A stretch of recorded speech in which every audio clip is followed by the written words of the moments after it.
Hello স্টুডেন্টরা, সবাই নিশ্চয়ই ভালো আছো। এর আগে পড়েছিলাম যৌনক্রম, তারপরে রয়েছে আমাদের সপুষ্পক উদ্ভিদের যৌন জনন, যেটা তোমরা নিজেরাই পারবে। সেখানে একটা গুরুত্বপূর্ণ বিষয় রয়েছে নিষেক, যেখান থেকে বেশ কয়েকটা প্রশ্ন চলে আসে বা যেখানে আমাদের কিছু কনসেপ্ট লাগবে, কেননা এখান থেকে প্রচুর শর্ট প্রশ্ন দিয়ে দেয়। আর এই নিষেকটা কিন্তু যেমন তোমাদের মাধ্যমিকে গুরুত্বপূর্ণ একটা বিষয়, ঠিক সেরকম এইচএসের ক্ষেত্রেও 12-এর ক্ষেত্রেও কিন্তু এটা খুবই একটা গুরুত্বপূর্ণ বিষয়। আর আজকে আশাও করছি যে এই নিষেকের ক্লাস করার পরে গিয়ে যে তোমরা এমন একটা কনসেপ্ট তৈরি করবে, এরপরে যে কোনো প্রশ্ন এলে মোটামুটি তোমরা একটা উত্তর দিতে পারবে। তো চলে আসো, আজকে আমরা নিষেক নিয়ে আলোচনা করব। প্রথমে হচ্ছে যে নিষেক জিনিসটা কি বা কাকে বলে। নিষেক কাকে বলা হবে না, তোমরা জানো সবাই, নিশ্চল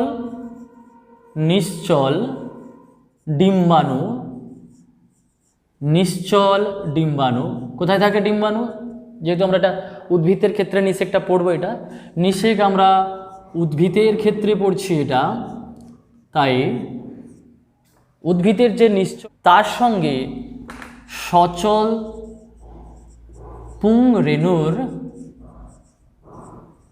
পুংরেণুর মিলনকে বলা হবে নিষেক। তাহলে নিষেক কি? সোজা সাপটা কথা হচ্ছে যে ডিম্বাণু যেহেতু নিশ্চল একটা জায়গায় স্থির থাকে, আমরা জানি সেটা ডিম্বকের ভেতরে, আর পুংরেণু ফ্ল্যাজেলার সাহায্যে সেখানে গমন করে। তাহলে নিশ্চল ডিম্বাণুর সঙ্গে সচল পুংরেণুর মিলনকে বলা হবে নিষেক। এবার পদ্ধতিটা হচ্ছে যেটা জানলাম। এবারে এই নিষেক কখন ঘটে? যখন পরাগ মিলন ঘটবে। পরাগ মিলন তোমরা নিশ্চয়ই পড়ে নিয়েছো। পরাগ মিলনের পরে নিষেক ঘটে, এটা মনে রাখতে হবে। পরাগ মিলনের পরে নিষেক ঘটে। নেক্সট হচ্ছে নিষেক কোথায় ঘটে? যদি প্রশ্ন থাকে তাহলে তোমরা বলবে নিষেক ডিম্বাশয়ের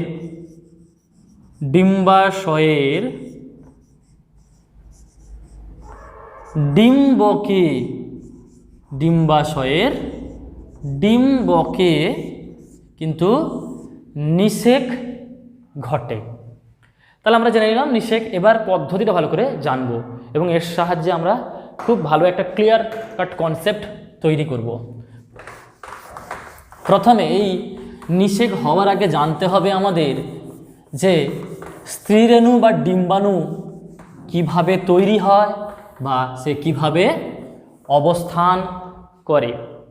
তার জন্য একটা ছবি এঁকে নিতে হবে। আমি টোটাল ছবিটা আঁকছি।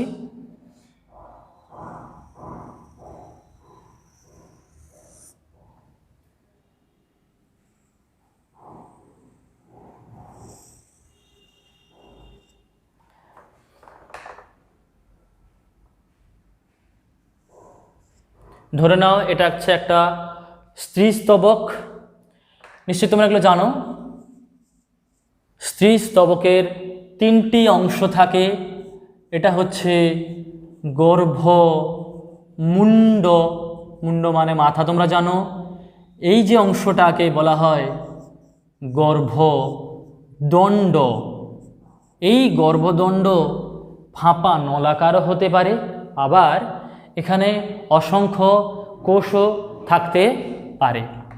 আর এই যে অংশটাকে, এই যে ফোলা স্ফীতকায় অংশটাকে বলা হবে গর্ভাশয়,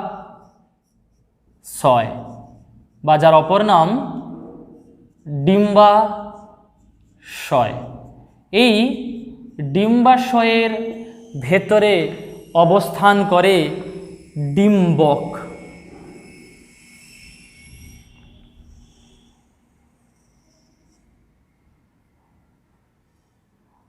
আমি যখন এই আঁকছি তোমরাও কিন্তু সঙ্গে সঙ্গে খাতায় কিন্তু এগুলোকে এঁকে ফেলবে, দিলে কিন্তু তোমাদেরও একসঙ্গে মনে থাকবে।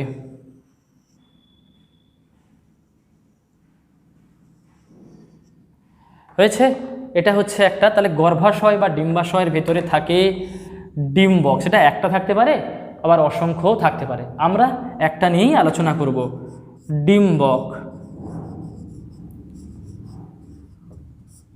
তাহলে গর্ভাশয়ের ভেতর থাকে ডিম্বক। তাহলে একটা স্ত্রীস্তবকের মূলত তিনটি অংশ, গর্ভমুণ্ড, গর্ভদণ্ড আর গর্ভাশয় বা ডিম্বাশয়, যার ভেতরে একটা ডিম্বক অবস্থান করে। এবারে এর ভেতরে থাকে ভ্রূণস্থলী। এইটাকে বলা হবে ভ্রূণস্থলী।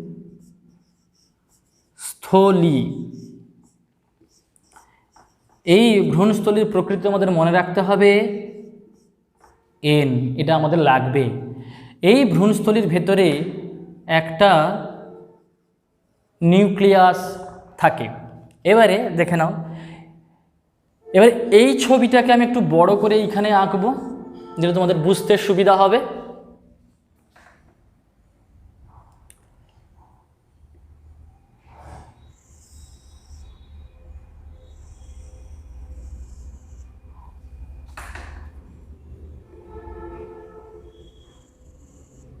এটা একটা ভ্রূণস্থলী ছবি আমি এঁকেছি।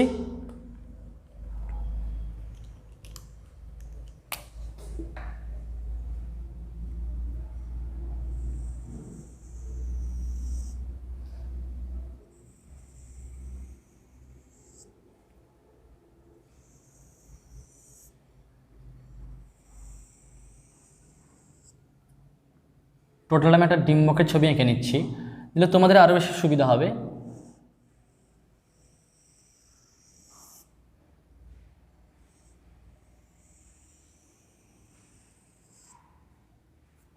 হয়েছে, একটা ডিম্বকের ছবি হয়েছে।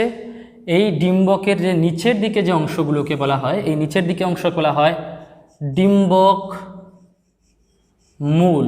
এটা আমাদের জানতে হবে। ডিম্বক মূলকেই ইংলিশে বলা হয় চ্যালাজা, যেটা আমাদেরকে জানতে হবে।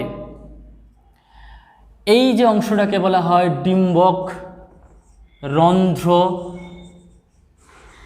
ডিম্বক রন্ধ্র, যাকে ইংলিশে বলা হয় মাইক্রোপাইল। মাইক্রোপাইল, অপর নামও বলতে পারো পোর। পোর মানে ছিদ্র। এইগুলোকে বলা হয় ডিম্বক ত্বক। ডিম্বক ত্বক। এবারে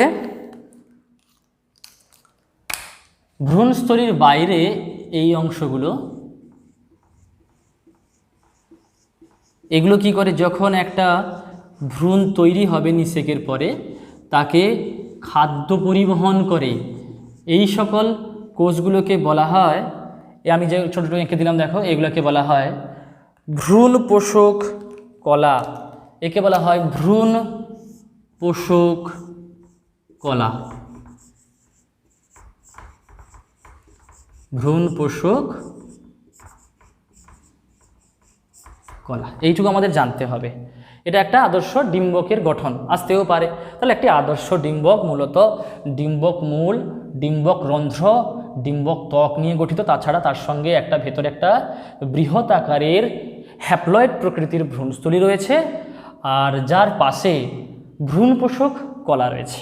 এবারে এইখানে কেন্দ্রে আমি বলেছি একটা নিউক্লিয়াস থাকে, যার প্রকৃতি হচ্ছে এন প্রকৃতি। এবারে আমরা জানি যে একটা এন, যদি একটা ধরে নাও একটা নিউক্লিয়াস যেটা বিভাজিত হয়, যেহেতু এটা এন সংখ্যক, তাহলে এটা মাইটোসিসে বিভাজিত হবে। তাহলে দুটো তৈরি করলো, আবার মাইটোসিস, তাহলে এরকম করে চারটা হলো। আবার মাইটোসিস, কটা হলো? তাহলে আটটা হলো। তাহলে কবার মাইটোসিস ঘটলো? First, second and third. তাহলে একটি নিউক্লিয়াস, এই যে কেন্দ্রে যে নিউক্লিয়াস রয়েছে দেখতে পাচ্ছ, এই কেন্দ্রে থাকা নিউক্লিয়াসটি 3 বার মাইটোসিস পদ্ধতিতে বিভাজিত হয়। দিয়ে কি করবে, এই নিউক্লিয়াসটার 3 বার বিভাজিত হওয়ার পরে গিয়ে 8টা নিউক্লিয়াস তৈরি করে। যে 8টা নিউক্লিয়াসের প্রথমে কিন্তু এইখানে ডিম্বক রন্ধ্রের দিকে 4টা অবস্থান করে, ডিম্বক মূলের দিকেও 4টা অবস্থান করে, কিন্তু সেই 4টা থেকে 3টা থেকে যায়, একটা আবার কেন্দ্রের দিকে গমন করে। আবার এখানেও 4টা থাকে, তাকে বলা হয় চতুষ্টয়। এই চতুষ্টয় মানে 4টা, এইখান থেকে এর একটা এখানে চলে আসে, দিয়ে দুটো মিলিত হয়ে যায় এরকম। পরবর্তীকালে দুটো মিলিত হয়ে একটাতে রূপান্তরিত হয়। আর এখানে কি হয়, এখানে ডিম্বক রন্ধ্রের দিকে একটা বড় ডিম্বাণু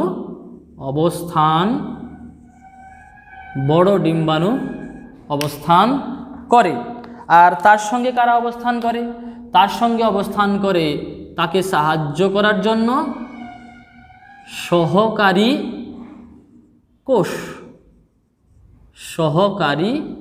কোষ। তাহলে এখানে 3টা, এখানে একটা চলে এসছে। আবার ঠিক সেরকম এপাশেও 3টা ছিল, 3টা নিউক্লিয়াস অবস্থান করছে। এদের বলা হয়, আচ্ছা তাহলে এইটাকে বলা হবে কি, এইটাকে বলা হবে, প্রধানটাকে বলা হবে ডিম্বাণু। সব থেকে বড় বৃহৎ নিউক্লিয়াসকে বলা হবে ডিম্বাণু, যার প্রকৃতি N। তার সঙ্গে থাকবে 2জন সহকারী কোষ, তার সঙ্গে থাকে 2টো সহকারী কোষ। এই সহকারী কোষ বা নিউক্লিয়াসকে আর ডিম্বাণুকে একত্রে বলা হবে গর্ভযন্ত্র বা এক অ্যাপারেটাস। এটাও কিন্তু একটা প্রশ্ন দিয়ে দেয়। এটাকে, এই যে দুটো একসঙ্গে ছিল, এই দুটোকে একসঙ্গে বলা হয়েছে, যেটা কেন্দ্রে অবস্থান করে, একে বলা হয় নির্ণীত নিউক্লিয়াস। এর প্রকৃতি তাহলে কি? প্রকৃতি তোমরা বুঝতেই পারছো, এখান থেকে একটা নিউক্লিয়াস এসেছিল, এখান থেকে একটা নিউক্লিয়াস এসেছে, তাহলে n যুক্ত n সমান 2n। তাহলে নির্ণীত নিউক্লিয়াসের প্রকৃতি হচ্ছে 2n। একে বলা হয় গৌণ নিউক্লিয়াসও বলা হয়, ডেফিনেটিভ নিউক্লিয়াসও বলা হয়ে থাকে। মনে রাখবে, এগুলো বিভিন্ন নামে পরিচিত। আর এই যে 3টে অবস্থান করছে, এদের একত্রে বলা হয় প্রতিপাদক কোষ সমষ্টি।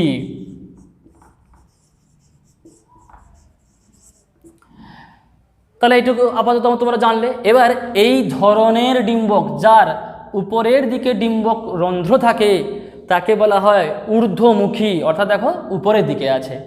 আবার কিছু কিছু ডিম্বক রয়েছে বিভিন্ন উদ্ভিদের, আমরা দেখবে তোমরা যে বেশিরভাগ উদ্ভিদের ক্ষেত্রে ডিম্বক হয় নিম্নমুখী অর্থাৎ অধোমুখী। এটা নিচের দিকে থাকে, ডিম্বক রন্ধ্র নিচের দিকে আর ডিম্বক মূলটা উপরের দিকে, জিনিসটা ঘুরে থাকে।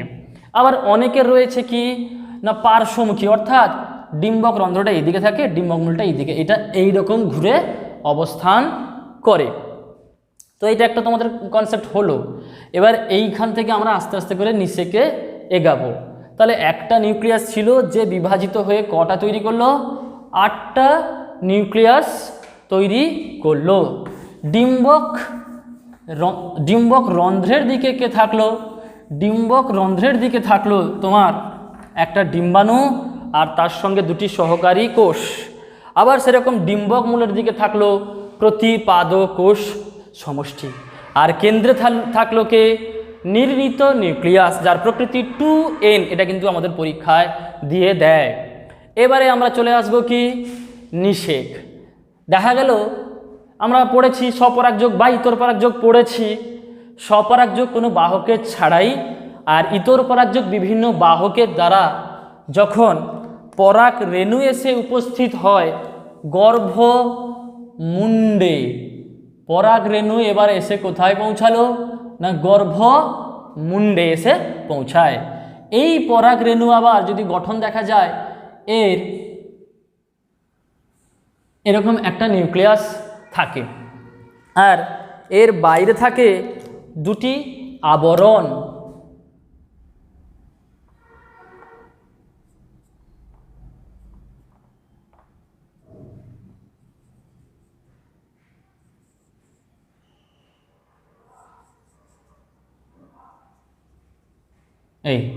এটা হচ্ছে একটা পুংরেণু। এবারে দেখো এটা হচ্ছে বহিস্তক অন্তস্তক। এই বহিস্তক কিন্তু প্রচুর কঠিন স্পোরোপোলেনিন দিয়ে নির্মিত, যেটি বিভিন্ন প্রতিকূল পরিবেশ থেকে রেণুকে আটকায়। তার কারণ রেণু যদি অনেক দূর থেকে আসে, সেটা জলে পড়তে পারে, সেটি বিভিন্ন কি বলবো পোকার দ্বারা আক্রান্ত হতে পারে, জীবাণু দ্বারা আক্রান্ত হতে পারে, তাহলে সেখান থেকে বাঁচার জন্য এক রকমের রাসায়নিক বস্তু তার বাইরে প্রলেপ তৈরি করেছে, তাকে বলা হয় স্পোরোপোলেনিন, যেটা সবথেকে উদ্ভিদের ক্ষেত্রে সবথেকে দৃঢ় বস্তু বলা হয়ে থাকে। যাই হোক, এই যে রন্ধ্রগুলোকে দেখতে পাচ্ছ, ছিদ্রগুলো, এইগুলো বলা হয় রেণুরন্ধ্র। রেণুরন্ধ্র অর্থাৎ ছিদ্র। এবারে দেখো তাহলে একটা পরাগরেণু এসে পৌঁছে গেছে। এবার দেখা গেল যে সেটা হয়তো আলাদা উদ্ভিদের, দেখা গেল যে এটা ধরে নাও একটা আম গাছের ফুল হতে পারে, এটা হয়তো জাম গাছ, তাহলে জাম গাছ কি এখানে নিষেক ঘটাবে? খুব ভালো একটা প্রশ্ন। এখানে পরাগমিলন কিন্তু ঘটবে। জাম গাছের পরাগরেণু যদি এখানে আসে, তাহলে কিন্তু একে গ্রহণ করে নিতেও পারে এবং সে কিন্তু এখানে প্রবেশ করতে পারে, কিন্তু এইখানে এসে তার নিউক্লিয়াসের সঙ্গে এই নিউক্লিয়াস কিন্তু আর নিষেক ঘটাবে না। অর্থাৎ একই প্রজাতির উদ্ভিদ আমাদেরকে হতে হবে। যদি একই প্রজাতির উদ্ভিদ হয়, অর্থাৎ এটা ধরে নাও আম বললাম, তাহলে এটাও যদি আমের পরাগরেণু হয়, তাহলেই কিন্তু কি হবে? নিষেক ঘটবে। এখানে দেখো তাহলে পরাগরেণু চলে এলো। এবারে যখন পরাগরেণু এখানে গর্ভমুণ্ডে এসে উপস্থিত, এই সময় গর্ভমুণ্ড কিছু রস থাকে, আর্দ্রতা, এখানে প্রচুর রস থাকে, সে কি করে? এই রসটা এই পরাগরেণু শোষণ করে নেয়। শোষণ করে নেওয়ার সঙ্গে সঙ্গে এই গর্ভমুণ্ডে কিছু প্রোটিন থাকে, আবার পরাগরেণুতে কিছু প্রোটিন থাকে, যে সকল প্রোটিন পরস্পরকে চিনে নেয়। চিনে নেওয়ার পরে কি হবে না, এই যে রেণুরন্ধ্র রয়েছে, এই রেণুরন্ধ্রের বিদারণ ঘটবে, ভাঙন ঘটবে, এই রেণুরন্ধ্রের ভাঙন ঘটবে। এবার ভাঙনের সঙ্গে সঙ্গে কি হবে? এই বরাবর একটা নালীর সৃষ্টি হবে এই দিকে, এই বরাবর। এবার কথাটা হচ্ছে যে এই যে নিউক্লিয়াসটা ছিল যখন এসে গেছে, এই নিউক্লিয়াসটা বিভাজিত হয়ে দুটো নিউক্লিয়াস তৈরি করবে, একটা বড় আর একটা হচ্ছে ছোট। ছোটকে বলা হয়, ছোটটাকে এইটাকে বলা হবে জনন নিউক্লিয়াস। শুধুমাত্র এই জননে সাহায্য করবে জনন নিউক্লিয়াস। আর এই কোষটাকে বলা হয় জনন কোষ। আবার সেরকম একে বলা হয় নালিকা নিউক্লিয়াস, যে কি করবে না নালী তৈরি করতে সাহায্য করবে। আর এই টোটাল কোষটাকে বলা হবে নালিকা কোষ। এবারে দেখো যখনই এটি স্ফীত হয়ে যায়, এখানে যখন চলে আসবে, যখন ম্যাচিং হয়ে যায়, একই প্রজাতির হয়ে যায়, তখন সে কি হয়? এখান থেকে প্রোটিন আর জল নিয়ে ফুলে ওঠে। ফোলার সঙ্গে সঙ্গে কি হয়? এই যে তোমার অন্তস্তক ছিল, এটা রেণুরন্ধ্র বরাবর বিদীর্ণ হয়ে যায়, ফেটে যায়। ফাটার সঙ্গে সঙ্গে এর সাইটোপ্লাজম কি হবে? এরকম নিচের দিকে এরকম নেমে আসে। আর তার অগ্রভাগে কে থাকে? তার অগ্রভাগে থাকে আমাদের এই নিউক্লিয়াস, যে তুলনামূলক ভারী, সেই অগ্রভাগটাকে আস্তে আস্তে করে এরকম এগিয়ে নিয়ে যাবে। হলো? তাহলে এই নালিকা নিউক্লিয়াস একদম এই অগ্রভাগে চলে আসে, আস্তে আস্তে করে সে এগিয়ে গিয়ে আসে, আবার নালিকা তৈরি করে নিয়ে আসে। এবার কথাটা হচ্ছে যে যদি ফাঁপা থাকে তাহলে সে ইজিলি আসতে পারবে, কিন্তু এখানে ফাঁপা থাকে না। এখানে এই টোটাল গর্ভদণ্ড কিন্তু কোষে পরিপূর্ণ, কোষে পরিপূর্ণ। তাহলে সেই কোষগুলোকে ধ্বংস করে করে আসতে হবে কিসের মাধ্যমে? না এই যে নালিকা নিউক্লিয়াস ছিল আর নালিকা যে কোষ এলো, এর অগ্রভাগে ছিল একটা উৎসেচক, তার নাম কি? পেকটিনেজ। পেকটিনেজ, যেটি আমরা পেকটিন জানি, যেটা মূলত তোমার ওই কোষ প্রাচীর তৈরি করতে সাহায্য করে। তাহলে যে সকল কোষ ছিল সেই সকল কোষকে বিদীর্ণ করতে সাহায্য করে কে? পেকটিনেজ, যেটি মূলত কোথায় থাকে? না ওই পরাগ নালিকার অগ্রভাগে থাকে, যে কোষগুলোকে বিদীর্ণ করতে করতে একটা নালিকা তৈরি করে। এই নালিকা তৈরি হওয়ার পরে গিয়ে কিন্তু নালিকা নিউক্লিয়াস নষ্ট হয়ে যায়। আচ্ছা, যখন এই নালিকা নিউক্লিয়াস এই বরাবর আসছিল, তাহলে তার পিছু পিছু এটাও আসবে, জনন নিউক্লিয়াসও আসবে। এই জনন নিউক্লিয়াস কিন্তু কি হবে? যখন ঠিক এই বরাবর পৌঁছে যায়, তখন সে আবার মাইটোসিস পদ্ধতিতে বিভাজিত হয়ে দুটো জনন নিউক্লিয়াস তৈরি করে। এবারে এই ছবিটাকে আমি এখানে বড় করে রেখেছি, এবার এইখানে আমরা চলে আসব। দেখো তাহলে কি হবে না এই বরাবর তোমার নালী আছে, এই বরাবর নালী আছে এইখানে, এই নালীর অগ্রভাগে ছিল দুটো নিউক্লিয়াস চলে এসছে, এবারে দুটো নিউক্লিয়াস এই দুটোই হচ্ছে পুং নিউক্লিয়াস, পুং নিউক্লিয়াস। এই পুং নিউক্লিয়াসের প্রকৃতি কিন্তু সবার ক্ষেত্রে কিন্তু এন। এবারে কি হবে দেখো, যখনই একটা পুং নিউক্লিয়াস এসে হাজির হয় এইখানে, তখন এই যে সহকারী কোষ সে কি করে, তার এই যে দেখো আমি আঙুলের মতন প্রবর্ধক করে দিয়েছি, একে বলা হয় ফিলিফর্ম অ্যাপারেটাস। ফিলিফর্ম অ্যাপারেটাস এ কি করে না, এই যে পরাগ রেণু অর্থাৎ পুং নিউক্লিয়াস যে আসছিল প্রচুর গতিবেগে আসে, তাহলে তার সেই গতিবেগে কিন্তু ডিম্বাণুটি আঘাতে ডিম্বাণু নষ্ট হয়ে যেতে পারে, আর সেই এর ফলে নিষেক ঘটবে না। তাহলে সেই গতিবেগকে কমানোর জন্য কি হবে, এই যে ফিলিফর্ম অ্যাপারেটাস কি করে, আঘাতটাকে শোষণ করে নেয়। অর্থাৎ প্রথম কিন্তু এই যে পুংরেণুটা এই ফিলিফর্ম অ্যাপারেটাস দিয়ে ডিম্বাণুর ভেতরে প্রবেশ করে, তাহলে কি হলো, এবার আমরা একটু এখানে ভালো করে পরিষ্কার করে নিতে হবে।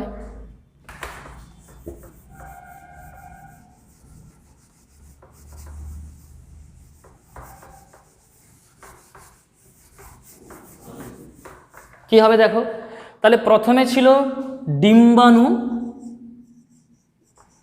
ডিম্বাণুর প্রকৃতি আমরা জানি, প্রকৃতি এন, তার সঙ্গে একটা পুংরেণু যার প্রকৃতিও এন, মিলন ঘটবে, এটার সঙ্গে এটার মিলন ঘটবে, একে বলা হবে প্রকৃত নিষেক, বা দেখো প্রকৃত নিষেক বলা হচ্ছে, বা জননগত নিষেক।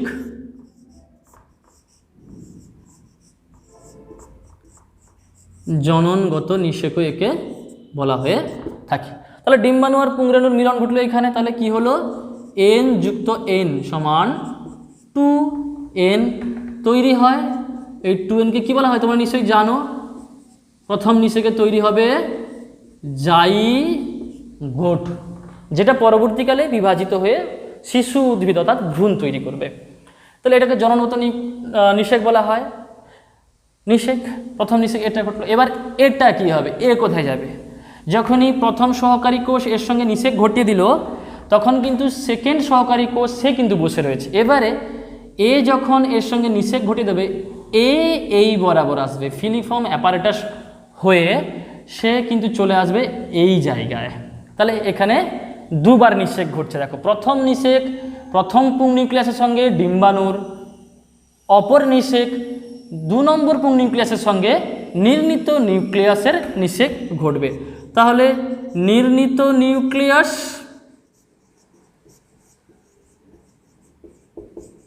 এর প্রকৃতি কি জানি আমরা 2n, তার সঙ্গে আর একটা পুং নিউক্লিয়াস বা পুং রেণু যার প্রকৃতি n তৈরি হবে। কি হবে, 2n + n = 3n, একে বলা হবে শস্য নিউক্লিয়াস। তাহলে এটাও একটা নিষেক, এটা হচ্ছে 2 নম্বর নিষেক, আর এই নিষেককে বলা হয় অঙ্গজ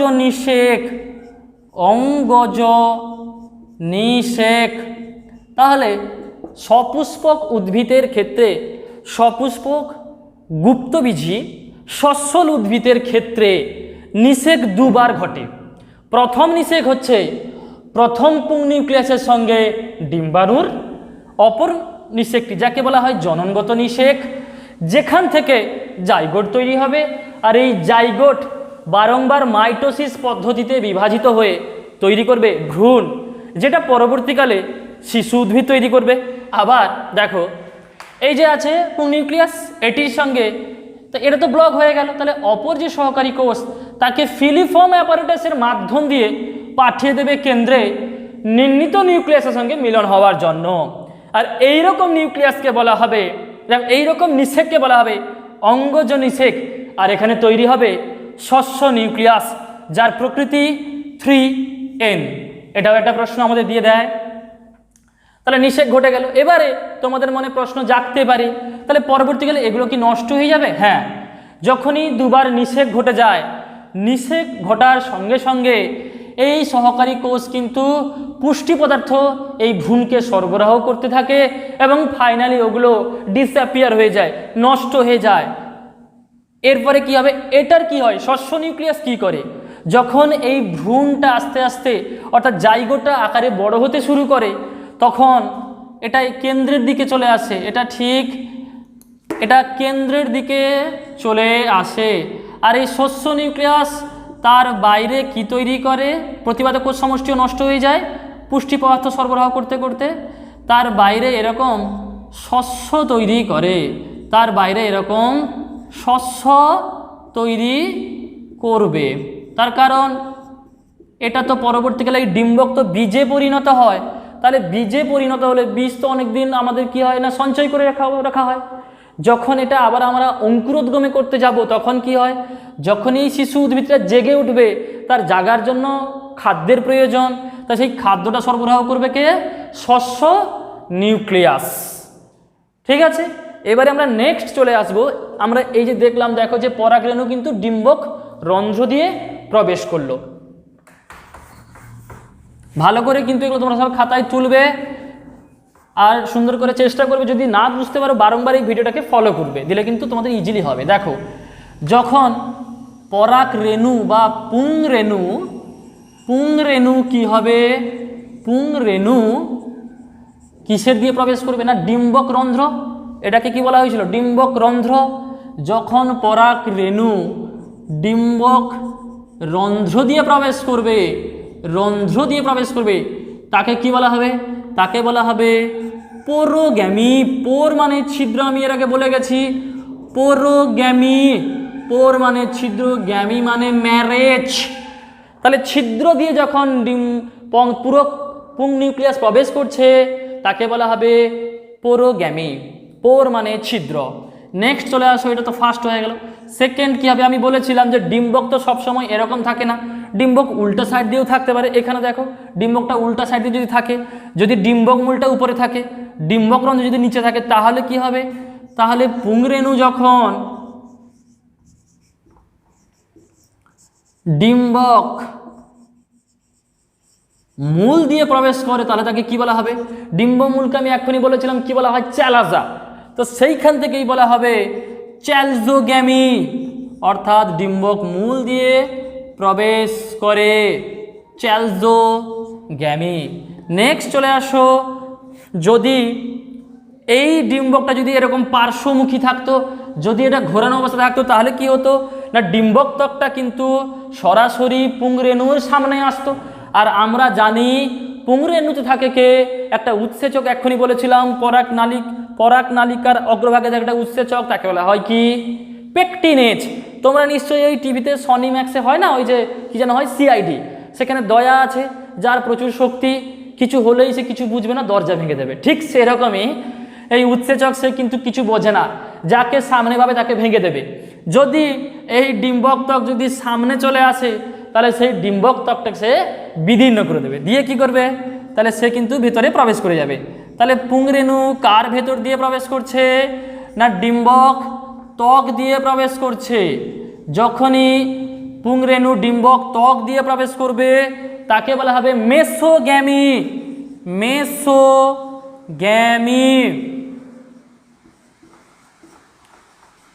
তো ভালো করে এগুলো পড়বে, ঠিক আছে? আশা করছি বুঝতে পারলে। তো আর একটু বলে দিই, এই নিষেকের উপরে দু একটা প্রবলেম দিয়ে দেয়, অঙ্কের মতো শর্ট কোশ্চেন দিয়ে দেয়, সেগুলো একটু আমি করে দিচ্ছি।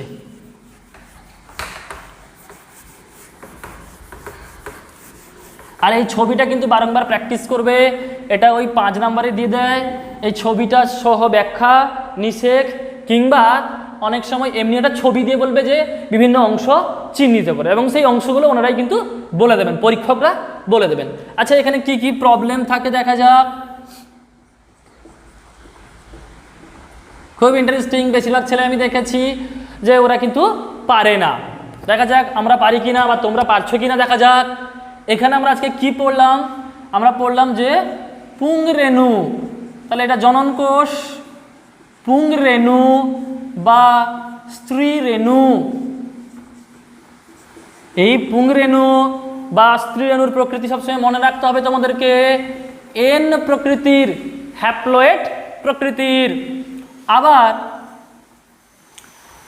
তোমাদের যদি পুংরেণু স্ত্রীরেণু না দিয়ে হয়তো প্রাণীর ক্ষেত্রে দিয়ে দিল, বলবে শুক্রাণু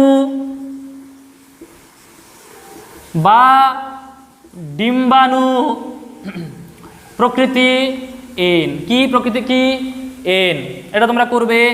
এবার আসতে পারে জনন মাতৃকোষ।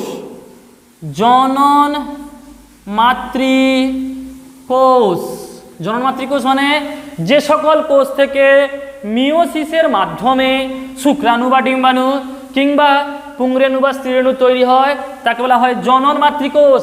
আর এর প্রকৃতি মনে রাখতে হবে 2n প্রকৃতির, ডিপ্লয়েড প্রকৃতির। তাহলে এটা মনে রাখবে। আর কি দিয়ে দেয় প্রথমে এটা লিখে নিই, এটা একটা সূত্রের মতো। নির্ণীত নিউক্লিয়াস, নির্ণীত নিউক্লিয়াসের প্রকৃতি কি না 2n, 2n ডিপ্লয়েড প্রকৃতির। নেক্সট চলে আসো, শস্য নিউক্লিয়াসের প্রকৃতি কি 3n। এটাও কিন্তু একটা প্রশ্ন, শর্ট প্রশ্ন দিয়ে দেয়। এরপরে এর উপরে বেস করে কিছু অঙ্ক শর্ট প্রশ্নতে দিয়ে দেবে, এমসিকিউতে দিয়ে দেয়, অথবা 2 নম্বরের একটা অঙ্ক তোমাদের দিয়ে দিতেও পারে।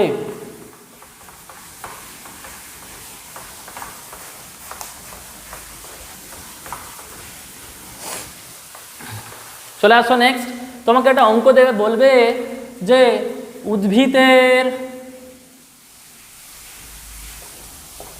মেসোফিল, নিশ্চয় নাম শুনেছো, ক্লাস 9-এ পড়েছো, ক্লাস তোমরা 11-এও পড়েছো। মেসোফিল কলার প্রকৃতি, মেসোফিল কলার ক্রোমোজোম সংখ্যা, ক্রোমোজোম সংখ্যা তোমাদের দিয়ে দিল 32। যদি দেয় তাহলে তোমাদেরকে বলবে এর মূলের ক্রোমোজোম, মূলের কোষের ক্রোমোজোম সংখ্যা কত, বলবে এর ডিম্বাণুর ক্রোমোজোম সংখ্যা কত। যদি দেয় আমি সবগুলো একসঙ্গে করে দিচ্ছি। যদি বলা হয় এর নির্ণীত নিউক্লিয়াসের ক্রোমোজোম, নির্ণীত নিউক্লিয়াসের ক্রোমোজোম সংখ্যা কত, তাহলে আমরা এইভাবে এখান থেকে বের করে নেব। প্রথমে দেখা যাক, এর বলেছে কি না মেসোফিল কলার ক্রোমোজোম সংখ্যা। আমি এখানে দেখো তো এই লিস্টে কি কোথাও মেসোফিল কলা রয়েছে? আচ্ছা এইখানে আর একটা করবে, এগুলো বাদে আর আলাদা সব, আলাদা যা থাকবে, আদার যা থাকবে তাদের ক্রোমোজোম সংখ্যা কিন্তু 2n। তাহলে আমি এখানে বলেছি মেসোফিল কলা, এখানে কি কোথাও মেসোফিল কলা এই লিস্টে রয়েছে? নেই। তার মানে আলাদার ভেতরে পড়লো, আলাদা মানে কত 2n। তাহলে 2n সমান 32, তাহলে n সমান কত হবে 32/2 সমান 16। তার মানে n সমান 16 বেরিয়েছে। এবার দেখো তো মূলের ক্রোমোজোম সংখ্যা চেয়েছে, হয়তো তোমাকে বললো মূলের ক্রোমোজোম সংখ্যা কত, তাহলে মূল তো এখানে কোথাও নেই, তাহলে সে আলাদার ভেতরে পড়ে, আর আলাদা মানেই 2n, অর্থাৎ কত না 32। আবার চলে আসো ডিম্বাণু কত। এবার লিস্টের ভেতরে কিন্তু ডিম্বাণু রয়েছে বা স্ত্রীরেণু যদি থাকে, আমরা জানি এদের প্রকৃতি n, আর n মানে কত বেরিয়েছে এখানে আমার, n মানে কত বেরিয়েছে, n মানে 16 বেরিয়েছে। তাহলে ডিম্বাণু সমান 16। নির্ণীত নিউক্লিয়াস চলে আসো, প্রকৃতি 2n, 2n কত আমার এমনিতে আগে বলে দিয়েছি আমি, 2n সমান 32। যদি বলতো এর শস্য নিউক্লিয়াসের ক্রোমোজোম সংখ্যা কত, আমরা জানি কি শস্য নিউক্লিয়াসের ক্রোমোজোম সংখ্যা 3n, তাহলে 3 × n সমান 16 সমান 48। বুঝতে পারলে তো? এরকম যে একটা অঙ্ক দিয়ে দেবে, আশা করছি তোমরা অবশ্যই বুঝতে পারলে। আর যদি সত্যিকার এই ভিডিওটি মাথায় আসে কিছু, তাহলে অবশ্যই বন্ধুদেরকে বলো বা আমার এই ভিডিওটাকে শেয়ার করো। আর যারা প্রথম এই ভিডিও আমার দেখছো তারা অবশ্যই সাবস্ক্রাইব করবে, ঠিক আছে? আর সবাই কিন্তু ভালো থাকবে। আর বলে দিই এর পরের যে ভিডিওটা থাকছে ওটা কিন্তু এই 2য় নম্বর অধ্যায়ে, ক্লাস 10-এর যে 2য় নম্বর অধ্যায় রয়েছে তার সব এমসিকিউগুলো তোমাদের দেখবে নিশ্চয়ই। তোমাদের রাইমার্টিন না কি যেন, হ্যাঁ রাইমার্টিন আছে, রাইমার্টিনের প্রশ্ন বিচিত্রা রয়েছে, যেখানে চ্যাপ্টার ওয়াইজ প্রশ্ন রয়েছে এমসিকিউ। আমি সেই এমসিকিউ সমস্ত এমসিকিউগুলো পরের দিন ক্লাসে আমি টোটালটা তোমাদের বুঝিয়ে দেবো কিভাবে এমসিকিউ আমরা সলভ করতে পারি। ঠিক আছে, আজকে এইটুকু।